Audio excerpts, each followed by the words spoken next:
Well, welcome to the most important thing.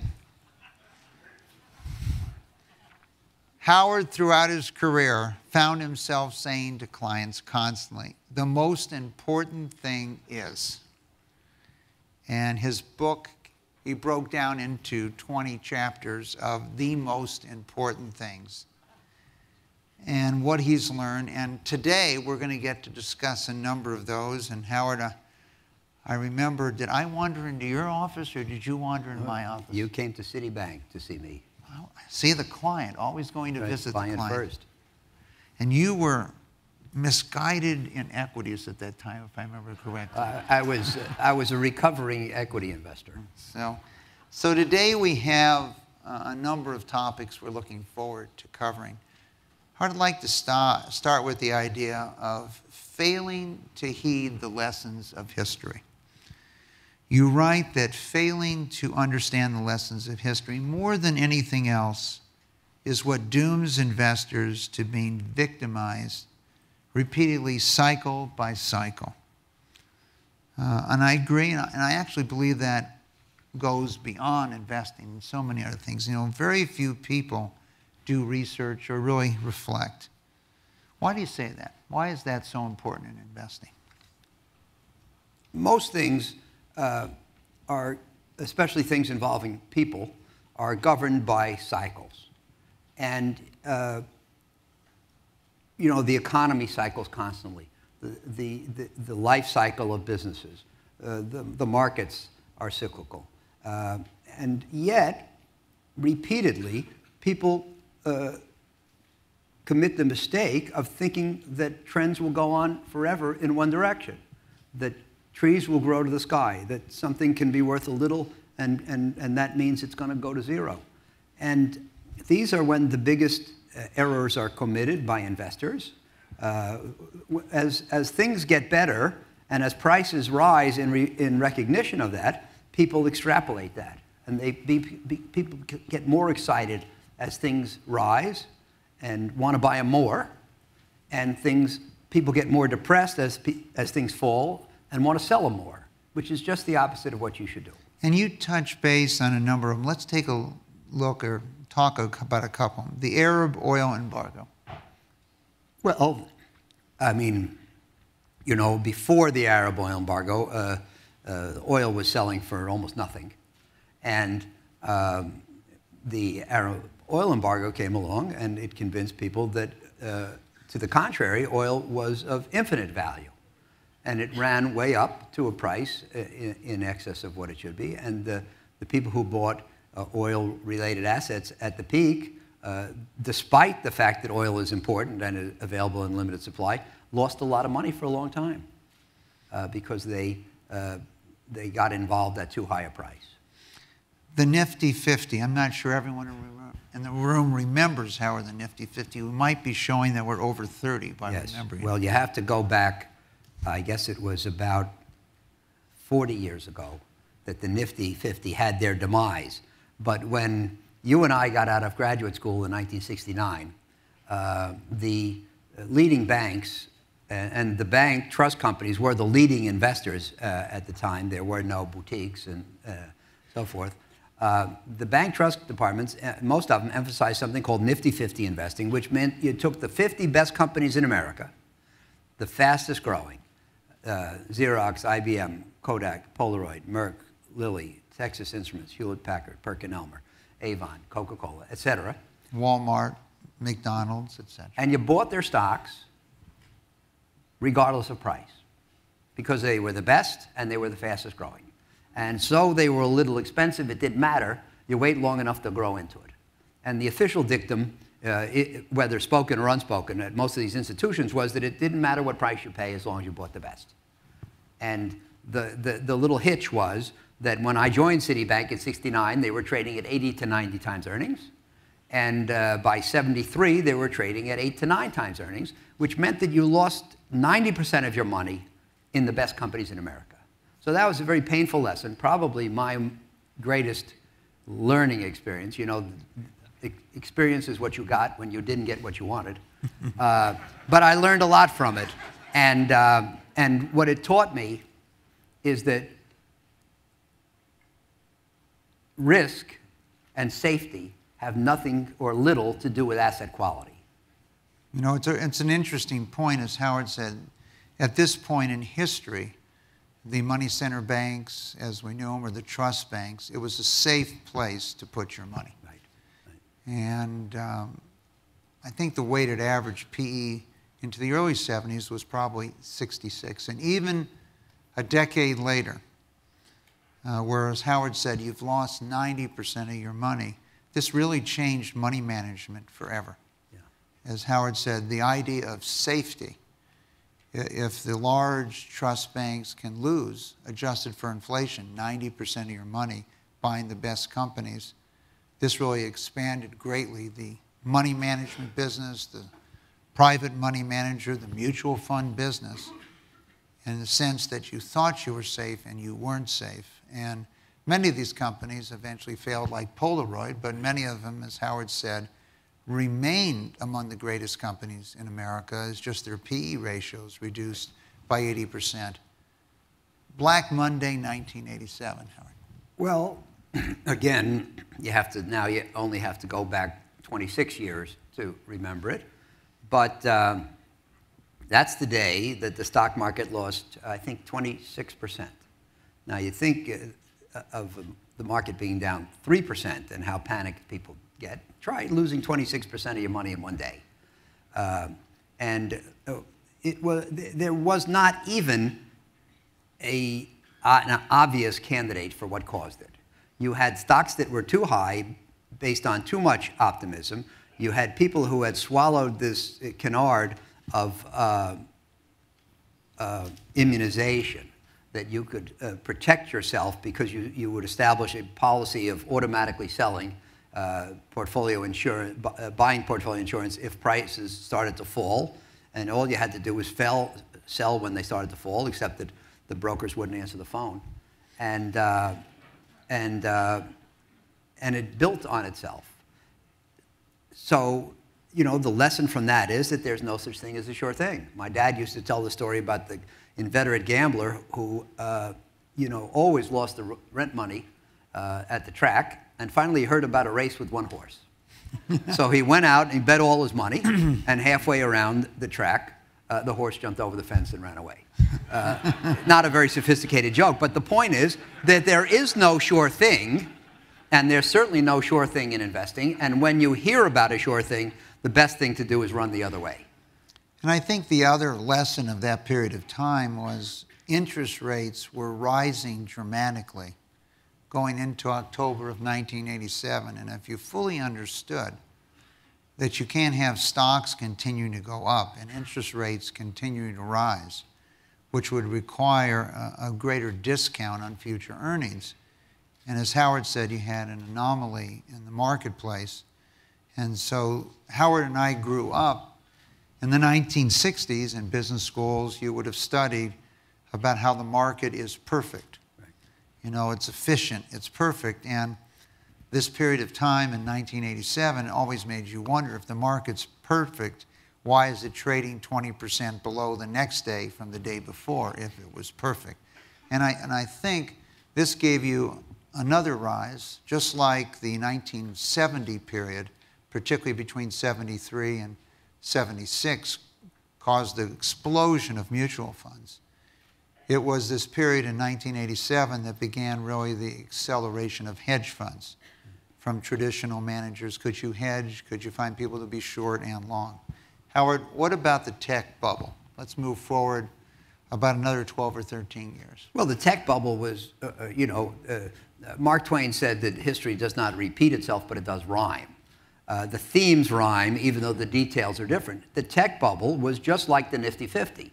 People believed that these were great companies, that they were going to change the world, and as a consequence, it didn't matter what you paid for them.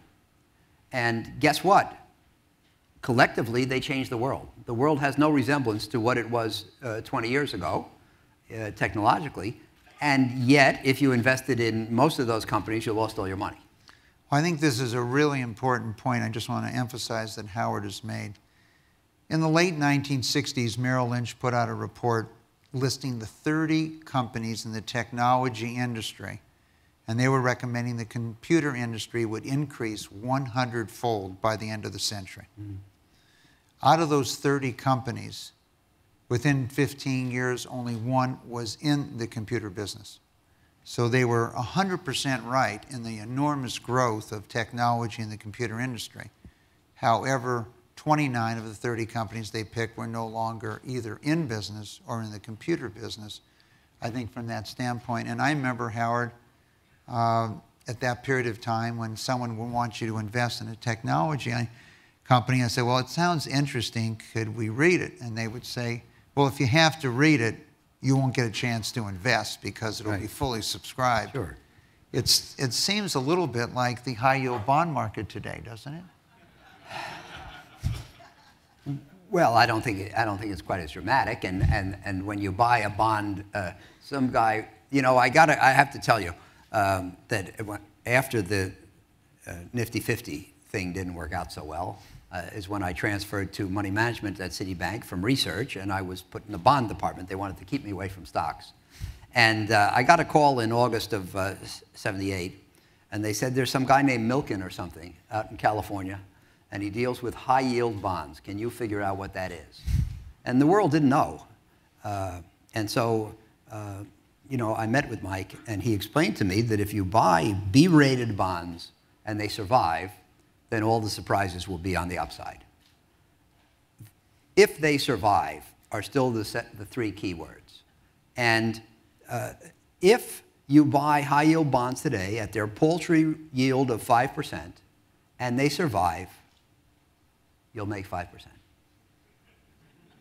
And well, you could get some upside, right? They could be acquired by a AA, they could. Some good things could happen. And in fact, you know, most people are terrified of rising interest rates because it depresses the price of a bond temporarily. But if the credit is good, it still goes back to par when you get paid off. And in the meantime, the coupons are reinvested at a higher rate than you anticipated. So it's really not bad news. So you could do a little better than 5 if they survive. And the point is that nobody ever went broke making 5%. So you could wish you had more, but if it turns out, if high-yield bonds today turn out to have been a mistake, and I know there's been discussion at this conference of whether it is a mistake, it's not going to be a big mistake. It's not going to be a fatal mistake. And what you have to be aware of in the investment business is what carries you out. And it's not going to be credit-worthy bonds that you bought at a 5% yield. I think Howard just made another really important point I want to maybe have you emphasize, Howard. In many ways, if you buy a long-term asset, it's really not the coupon on the bond, it's the reinvestment rate that's the key. And when interest rates spiked in 1974, insurance companies like Equitable Life Insurance Company and others wrote annuities where they were guaranteeing rates for a long period of time so you could compound your money. As interest rates dropped precipitously by 1977, they could no longer reinvest their money at the rates they were guaranteed, and they had a lot of economic challenges and eventually were acquired and merged. And I'd like you to go into that reinvestment rate a little bit, Howard, if you could. Well, it's really, I mean, you have to be a bondo. You have to be a bond person to understand this. Now, have you patented that name? Most of them have died off. Have you trademarked that name, Bondo? Well, I think there's another guy who has. Okay. But everybody knows that when you buy bonds, you get the promised return through the coupon. And everybody knows that if you buy them at a price different from par, and they pay, they converge to par. And that those are two dependable sources of return. But most people who aren't bond specialists don't understand the importance of the interest on interest. And if you look at a long-term bond, like a 30-year bond, most of the return at the end of the day will not come from the interest or from the appreciation to par, but from the interest on the interest. So clearly, then it's a key moving part in the equation. And the question is, what interest rate do you reinvest the interest at? And when you buy a bond at a stated yield to maturity, the calculation assumes that the reinvestment will be at the quoted yield to maturity, but it doesn't have to be. And the truth is that whereas people are petrified to see bond rates rise, as I said before, because it depresses the price in the interim, it does facilitate reinvestment of the coupon at higher than expected rates of return. So it is actually a boon. And the probability that you're going to be able to reinvest the money at that exact rate is extremely low, very close to zero. So it's a somewhat illusory calculation. Let's talk about the recent financial challenges and crises of 2007, 2008, Howard. Well, it came about because, as I said, people ignored the cyclicality of things and came to believe that trees would grow to the sky and believe in permanent good times. The biggest single problem I was asked by the New York Times to write an article about the cause of the crisis. They asked a dozen people, and as you might imagine, they got a dozen answers. And my answer was an article called Too Much Trust, Too Little Worry. And basically, in the years immediately leading up to the crisis, 05, 06, and early 07, people came to believe that risk had been banished, and that the combination of the adroit Fed, which could fix any problem, the worldwide wall of liquidity coming toward us from China and the oil producers in the form of excess reserves, which would constantly buoy our stocks and asset prices, and the wonderful invention of Wall Street in securitizing, tranching, and selling onward, had eliminated risk and had sliced and diced it so finely and spread it so broadly that there really wasn't much risk left. So people stopped worrying about losing money. Risk aversion is the key element that keeps the market honest and sane. And when people are risk averse, they will do extensive due diligence. They will apply conservative assumptions. They will demand compensation for bearing risk. And all of these things are very helpful. But when they forget to be risk averse and then they drop their due diligence, they stop being conservative in their assumptions, they stop demanding protective covenants and adequate returns and risk premiums, and then prices get too high relative to reality, and that's when you get a bust. And that is what happened in 07, 08, in my opinion, more than at any time in my lifetime. It happened across the board. We've seen it before in different asset classes. In 88, there were 90 disk drive companies and so forth. So people that believed that the disk drive industry held the secret to sure riches. But prior to the crisis, they felt that everything was a way to get rich easy without risk, because risk had been banished. So that's what happened, and it's really an example of people ignoring the cyclicality of things. And let me just digress for a minute. When about 40 years ago, I learned one of the first of my important adages, and somebody told me there are 3 stages to a bull market. The first stage, when a few bright people realize that things can get better. The second stage, when most people realize that improvement is actually taking place. And the third stage, when everybody and his brother believes that things will get better forever. And so that third stage was reached in 07, as we've seen it reached a few times in our lives. And believe me, if you buy an asset where the seller and the other bidders believe that it's going to get better forever, you're heading for trouble. And that's what happened.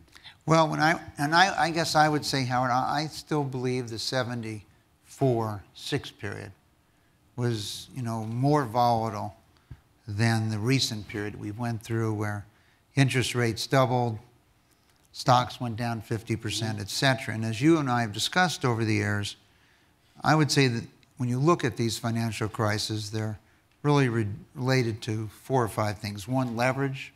As companies increase their leverage dramatically, financial institutions leverage 40 to 50 to 1 with the idea that that's how they're going to get rate of return. And investors leverage. Investors, as you said, leverage. The belief that there's some special quality of real estate. And as we reflect on this period of time, the area that Howard has particularly specialized in his firm in corporate or company obligations, I don't think $1 was lost in the CLOs versus substantial losses in the mortgage. The belief that these things were AAA was a fallacy. Third, I would say ratings, the idea that you're dependent on ratings, and obviously Howard, the value that your firm is great is doing its own research. Risk, it's another area that you really cover in the book. And you've devoted it into three parts, kind of understanding it, recognizing it, and controlling it. Let's walk through how you look at risk and how investors, as you've pointed out a couple times here, commonly misjudge risk. Well, number one, most people equate risk with low-quality assets and safety with high-quality assets. And they still do. I mentioned the Nifty 50. High quality, people thought, you know, there's an old saying, you can't get hurt buying IBM. And we documented you lost 80 to 90% of your money. On the other hand, what about low quality? Is that a source of risk? You know, when I got started in high yield bonds back in '78, I looked up in Moody's, what does it mean to be single B? And Moody's defined a single B bond as follows, quote, fails to possess the characteristics of a desirable investment. In other words, low quality asset can't be a good investment. Well, is there no price at which a low quality asset becomes a good investment? You know, if we went out after this session to the parking lot and I said to you, I'd like to sell you my car, would you like to buy it? And let's say you like my car and you have money and you need a car. Hopefully there's one question you would ask me before saying yes, and that's what's the price? And here Moody's was saying that a B-rated bond is a bad investment. Well, what about at 75 cents on the dollar? What about at 50? What about at 25? Is there no price? And so this is the kind of herd error that you can take advantage of. So risk is not quality. And you know, most people believe that as something is rising in price, that means that people think better of it, it's less risky. Well, I think that when something rises in price, it becomes more risky. Most people believe that the things that everybody thinks are risky are risky. I think the things that everybody thinks are risky are safe because their aversion to it forces down the price to the point where it is safe and potentially lucrative. What is the riskiest thing in the world is the belief that there's no risk. Risk is perverse. That's the important thing that's what the chapter in the book talks about, it's the perversity of risk. And it's the belief, like in '07, the belief that there was no risk is what made the world risky. And in late '08, after Lehman Brothers melted down, the belief that there was no potential future is what created a great potential future. And I think to follow up on what Howard said here, the rating agencies keep the same rating on a security, whether it's 100 or 25. It might be a AAA at 25. It might be a single A at 50. And by the way, the rating agent, you know, you and I should have a word for the rating agencies. I was speaking at Wharton one time, and somebody said to me, "What is the role of the rating agencies in this process?" I said, well, the role of the rating agencies is to be wrong, because it gives us something to game against. You know, I don't know how many people in this room know how many corporations are rated AAA today, but the answer is 4. How many mortgage obligations were rated AAA in the mortgage wave? Mike tells me 16,000. I believe him. So is it possible that after 100 years of economic history, our economy only created 4 AAA rated companies, but in a few years, Wall Street was able to create 16,000 AAA rated mortgage obligations? And it was probably the greatest opportunity to make money in a lifetime, in a short period. You know, people say to me, what is my greatest regret? And I always say my greatest regret is that I wasn't John Paulson. You know, his little mutual fund made $16 billion that year on the mortgage trade. Well, Howard, you had the chance to buy many bonds at 10 cents on the dollar. Yes, this is true. 20 cents on the dollar that have already paid off at par. So, yeah. And in probably, you know, a large volume. Let's talk about one of your favorite chapters in the book, knowing what you don't know. Okay, overestimating what you're capable of knowing and doing the extremely dangerous things rather than working within your limits. Why don't we talk about that? Well, look, I think, Mike, and I know you agree, that the investment world is a world of excess testosterone, where people believe that they have to prove. Well, we have a little, women play a much larger role now. Well, they may have it too. Okay, good. But people believe that it's their job to know what the future holds, that you can know what the future holds, that they do know what the future, or if they don't know what the future holds, that they have to act like they do, because if they admit they don't, they'll get bounced. And I believe that you can't know what the future holds. You can figure out which outcomes are the most likely and how likely they are, and what alternative outcomes are likely to happen and how likely they are, and which extreme outcomes could happen. And you can kind of sort the world into a probability distribution. And I think the best people in the world are the people who are best at visualizing that distribution of possibilities. But there's almost nothing in the world which is determined. Everything is uncertain. And Elroy Dimson, who's a professor at the London Business School, says that risk means more things can happen than will happen. There are very few things of which only one thing can happen. And yet people tend to invest under the assumption that they know what's going to happen. And I think that this is one of the biggest mistakes you can make. You know, Mark Twain said, it's not what you don't know that gets you killed. It's what you know for certain that just ain't true. And I think this is very, very important. There's nothing wrong with saying, I don't know, and acting accordingly. And most people never get killed in that way. The real danger is in saying, I know, and acting on the assumption that it's correct, and then being wrong. You know, if after this session, you and I are going to drive to Barstow, and I could, but first I have to go to Africa. Okay. Okay. Well, but if we say we don't know how to go, then we're going to get a map, use GPS, ask directions, and drive slowly to make sure we don't make a wrong turn. But if we assume we know, we don't get a map, and not just because we're men, and we don't ask directions, not just because we're men, we don't use the GPS, and we drive fast because we're confident. And if it turns out you didn't know, then you end up in Africa.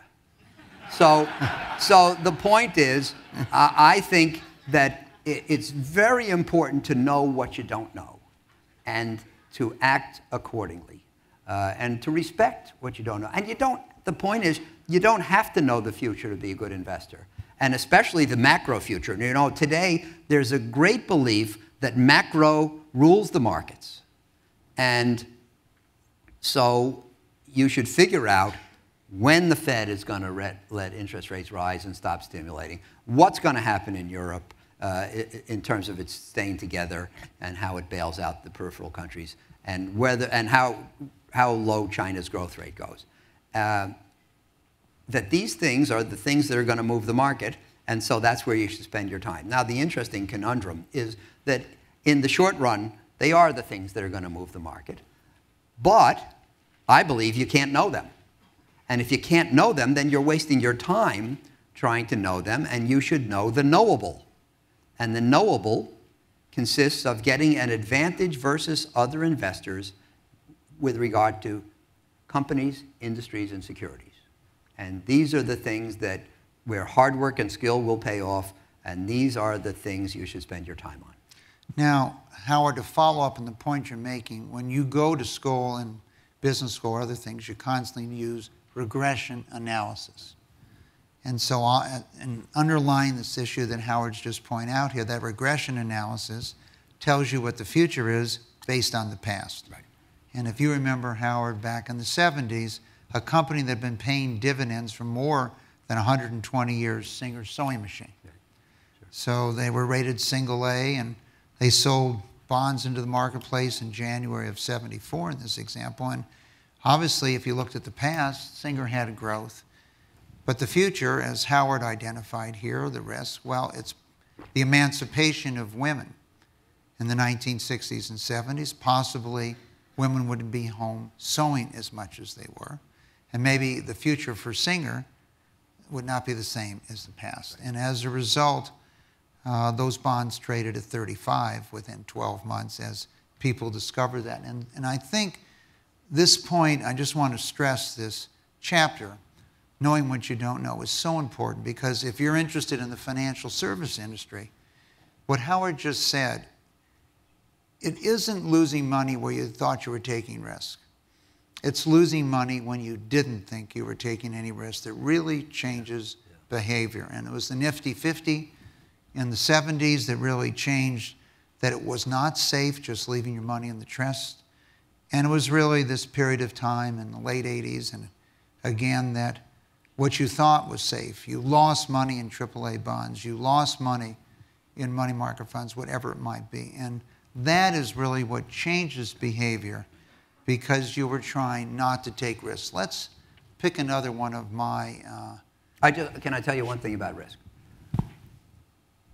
Back around 81, I was interviewed by something called Financial News Network, which used to be on TV. And they said to me, how can you invest in junk bonds when you know some of them are going to go bankrupt? And for some reason, the answer came to me. And I said, look, the most conservative companies in America are the life insurance companies. How can they insure people's lives when they know they're all going to die? But how do they do it? Number one, as you say, the key, it's risk they're aware of. They know they're going to die. It doesn't come from, oh, we had somebody die.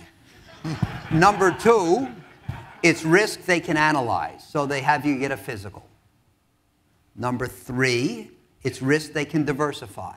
They don't only insure people on the San Andreas Fault, or only skydivers, or only smokers. And number four, it's risk that they can get well paid to take.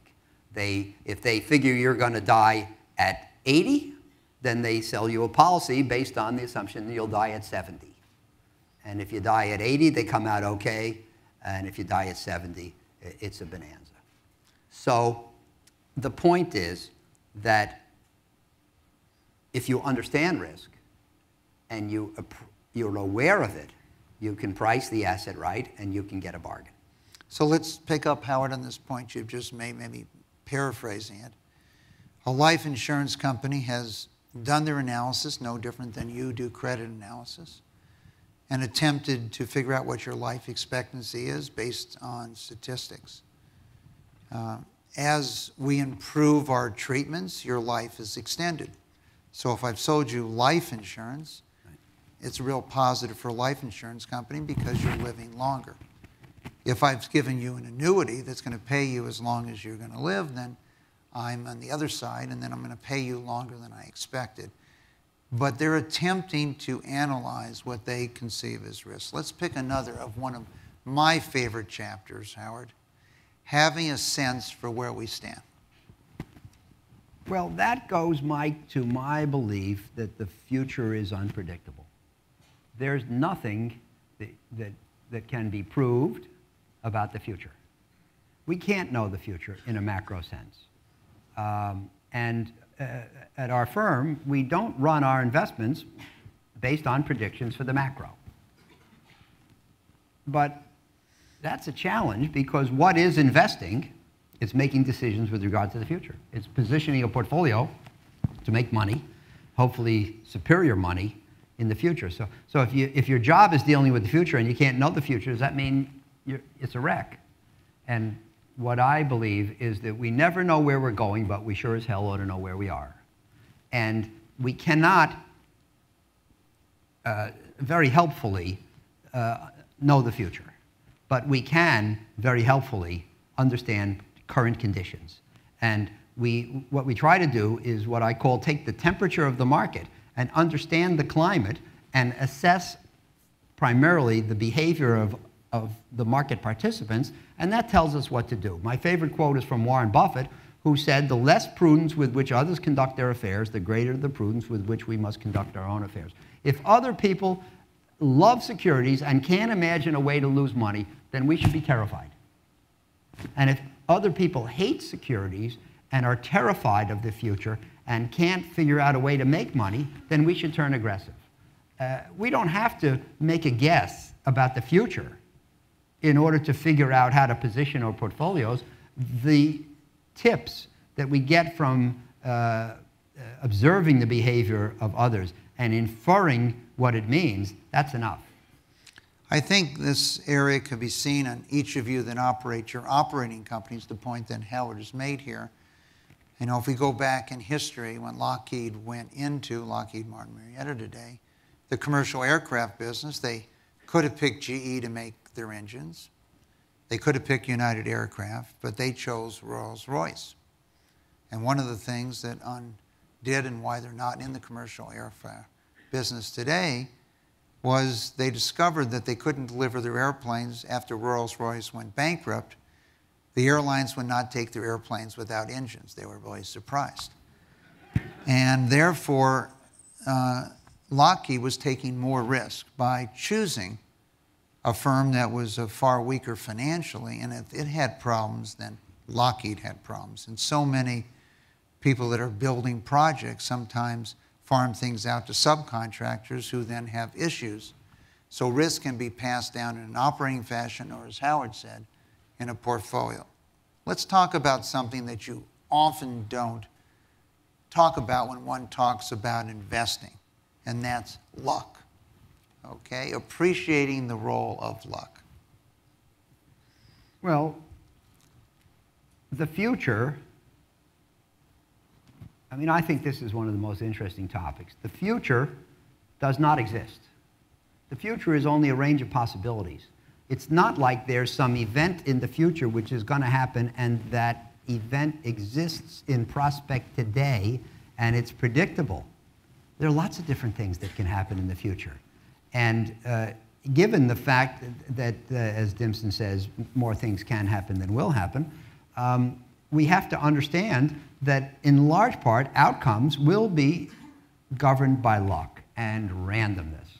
And there's an excellent book called Fooled by Randomness, written by Nassim Nicholas Taleb, which talks about the world in this indeterminate sense, and which number one, if you read it, I think you'll be convinced that you, number one, don't know what the future holds, can't know what the future holds, shouldn't behave as if you can know what the future holds.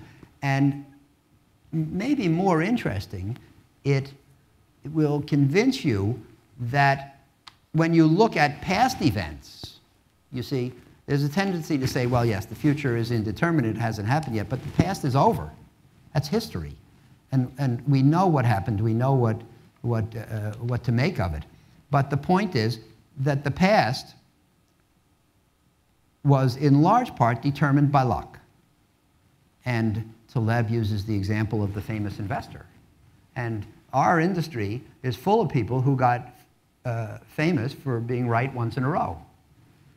When you couple that fact with the fact that much of history was the product of randomness, then you understand that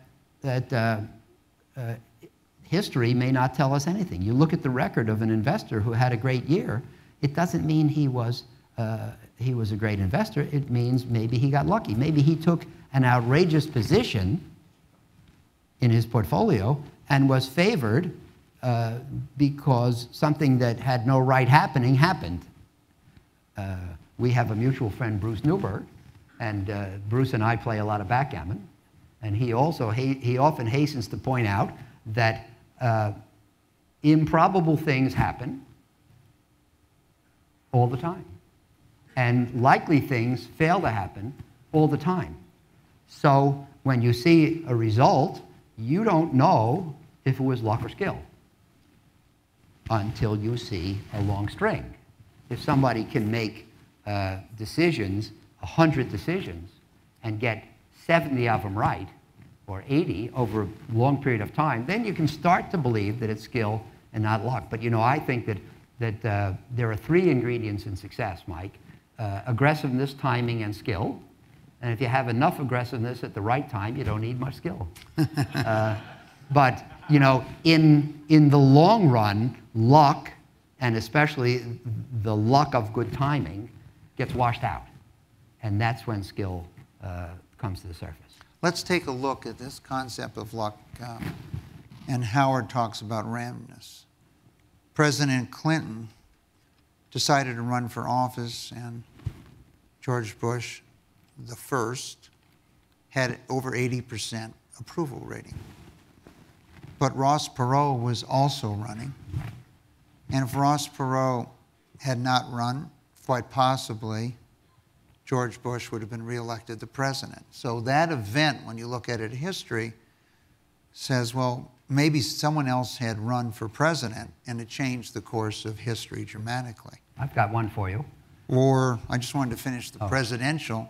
I think we're going to the same place. And then Ralph Nader ran when Al Gore was running, or Al Gore would have been president of the United States. So the fact that there's an individual who does not have any chance to win, but for whatever reason, and you might have said that Ralph Nader would have preferred to have Al Gore president, but if he preferred to have Al Gore president, why did he run for president? And whether it was 1% or half of 1% or 2 or 3%. And this issue in history, I think, as Howard says, when you go back, you don't always look at the footnotes as to what occurred in history that set that thing in motion. Well, Taleb talks about what he calls alternative histories, which is the other things that reasonably could have happened, but didn't.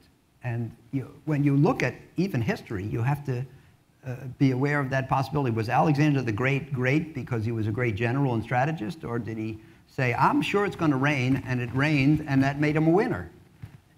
In which case, could he do it again? You know, the example I was going to use is in this last presidential election.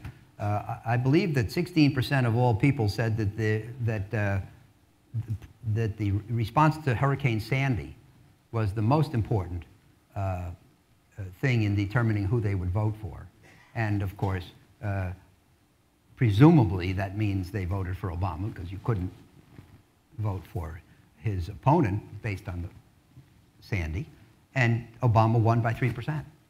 So does that mean that if Sandy hadn't happened, Obama wouldn't be president? On the numbers it does. It's probably not accurate, though. I would say, though, that there's another saying, Howard, and the harder I work, the luckier I get. This is true. And so if you're a bridge player and you can count cards and you can understand, you can have a really high probability of figuring out what's in each person's hand without looking at that. And by doing work, there are some things that we do know for sure. In demographics, we know how many people are going to be 25 a decade from now.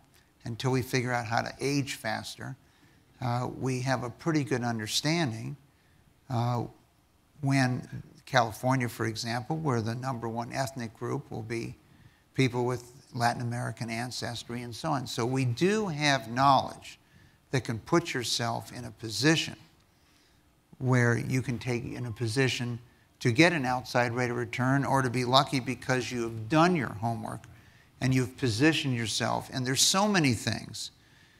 You know, I might have a little different opinion, Howard, than I feel there's very few surprises. On the margin, the surprises make all the difference. Yeah.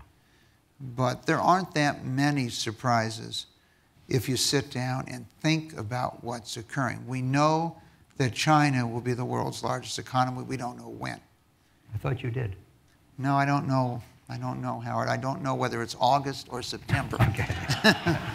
But, you know, I don't think you ever joined us, Howard, but many years ago, Norman Lear used to have these sessions where everyone got to bring their expert on the world. And I was brought as one of the experts, but I was so fascinated by the scientists from Caltech.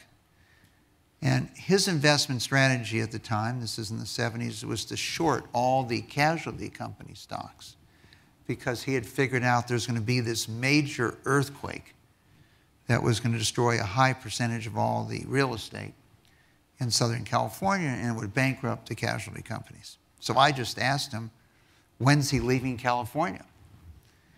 And he told me he's not leaving, till 1978. I said, are you sure it's not going to happen in 77, et cetera, and you're going to be around? So there are things that people say that, are relatively absurd, but there is an argument here that hard work, hard study, and I think you would agree with that, Howard, is the fundamental nation to putting yourself in a position to, quote, be lucky. Know the knowable. But it's not just working hard, it's working hard in the right places, working hard on credit research. What if when you had gotten out of school out of Wharton in '69, rather than doing what you did, you would have been approached by a recruiter who said, Mike, we've figured out that in the NFL we can predict, I worked for a bunch of gamblers, and we figured out that you can predict the outcome of NFL football games if only you know which team will win the coin toss. So we're going to give you a Cray supercomputer, you remember those, and 100 PhDs, and a big research budget. And all you have to do is predict the coin toss. And we know that if the coin is fair, that would be a waste of time. So some things are a waste of time, and some things are knowable. And yes, hard work and skill will pay off on the knowable and not the other. Let's turn our attention to something that's very important in building your organization or any organization, and that's human capital. How you attract, how you retain, how you build a culture, because it's a culture of investing also, right. Howard. Talk to us a little bit about the building of Oaktree. Well, our approach, number one, was to set out our creed so that everybody who works there knows what we stand for and knows what our guiding beliefs are and what's expected of them as a result, number one. Number two, we always stressed having a harmonious environment and teamwork. So people at our firm do not have individual balance sheets. There are a lot of institutions where you run some money, and if you make money, you get a bonus, and if you don't make money, you don't get a bonus, and as they say, you eat what you kill. And it's all on the individual then. We like to have an organization where people are incentivized to pull together. So everybody gets paid on how their team does and how the firm does. One of the important components was to de-emphasize individual achievement and even to some extent team achievement and bring in the element of the firm. There are a lot of people in our business, in the alternative world, the private equity and so forth, who share in the carry on their funds if the fund does well, but it's relatively rare to share in the overall profitability of the company. We, from the start, our motto was that we wanted to own less and less, the founders, of a company that was worth more and more. And we thought that's what would make it worth more and more. And so, there were 5 of us the day we started. At the end of the first year, we made it 18 who owned the firm. 2 years later, 26, and so forth. So by the time, that was 95. By the time 07 rolled around, we were owned by 85 people. Today, we're owned by 170 people. Not counting the public share. Not counting the public. So, we've always thought that was very important. So I would say, and the book, The Most Important Thing, stemmed really from a memo I wrote in '02 called The Most Important Thing, one of which said that you have to, if you run an investment firm, or I think any company, you have to stand for something other than just making money. You have to stand, if you run an investment management firm, you have to stand for something other than assets under management. What do you stand for? So I think it's a great help to enumerate what you stand for, to recruit team players whose personalities can be consistent with your creed, and then to try to have a harmonious environment in which the emphasis is on team behavior. I want to go back, Howard, to something you had said a little while ago, because I think it's important here. Whether you were going to have a supercomputer to figure out whether it's the coin tossed or how to bet on games, in building your company and standing for something, one of the advantages of being an investor or financing, if you stand for helping build great companies, putting capital behind good companies, you're obviously dealing with the prosperity of our society in so many ways. And so for me, it was really a choice of how do we empower individuals, how do we get capital into the hands of people with ability, and with that, entire societies will benefit. And I think, your firm has particularly been focused on how do you rebuild companies, not just how do you invest in them originally, how do you bring the skill set to that. Obviously, your partner, Bruce Karsh, today is the chairman of Tribune, right, which was a company that had the wrong capital structure and the wrong strategies today. And so when you're looking for a person today, what are the qualities you're looking for in a person that someday might be a partner of Oaktree? Well, I think a constructive attitude. As you say, especially in the distress area, we make money by returning companies with the wrong capital structure to viability through restructuring. Or the wrong management. Or the wrong management. That's not our main emphasis, but yes, that's another way to do it. And we look for people who want the win-win solution. I believe that if you look back to 2007, one of the ways we got in trouble with the mortgage securities that you were talking about before is that the prevailing ethic was that the boss came into the office of these 5 PhDs from MIT and dumped a bunch of mortgages on the table. He says, here's a bunch of mortgages that were made to people who didn't give their income or their balance sheet. See how high a rating you can get. And so they tried to slice and dice it into mortgage-backed securities, and if they could, on average, get an A, that would be good. On average, AA, that better. AAA would be great. Nobody ever said, yeah, but is it right? Is this pile of junk really AAA? Nobody ever said it. They played a game of ratings maximization. And I think that it's important, for example, when you restructure a company, to put it out with a capital structure which is viable for the long run, not just one which will maximize your profits today. And we want to have people who want to contribute to that process. Howard, I'd like to ask you one more question before we close today. And we had 40 or so CEOs of great companies in America sit around the table, and everyone today talks about succession, who's your successor, et cetera. And whether it was Mark Benioff or David Simon or Tillman Fertitta or Steve Bird and others, or we could have used Steve Jobs and a bunch of others.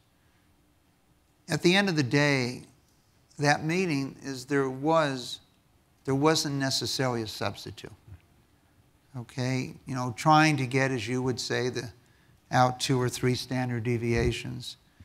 There are people that are more outstanding, and you don't necessarily replace them. You built your firm with you and Bruce and your partners a long time ago. How do you view now as a public company succession from that standpoint? I think the key is it doesn't have to be a one-for-one substitution. You want to find people who will perpetuate the company, who will continue, in our case, to put excellence above quantity and the clients ahead of their own interests in the short run. In recent years, a lot of my contribution has been in writing the memos and writing the book and speaking about these things. My so-called successor doesn't have to do those things. He or she can contribute in other ways. I think the thing to keep in mind is again, the values and the quality, and not insist on following a preordained roadmap. Success, as you and I have seen, we've dealt with a lot of successful people over the last 35 years together, and they're all kinds of people. If I said to you, Mike, what's the secret to be successful? We've seen lots of different people of different stripes become successful. And many people who run great companies are different kinds of people running different ways. There are lots of ways to skin the cat, but it has to go down to quality, culture, and it doesn't hurt to be smart. And I think the other thing, Howard, is the culture is so important, and also not necessarily trying to hit a home run. Right. So that as you started out our discussion today, even if it's not great, it's good. Right. Well, good is good enough. That is correct. And Howard, I want to thank you for your great contributions. Thank you. And the most important thing.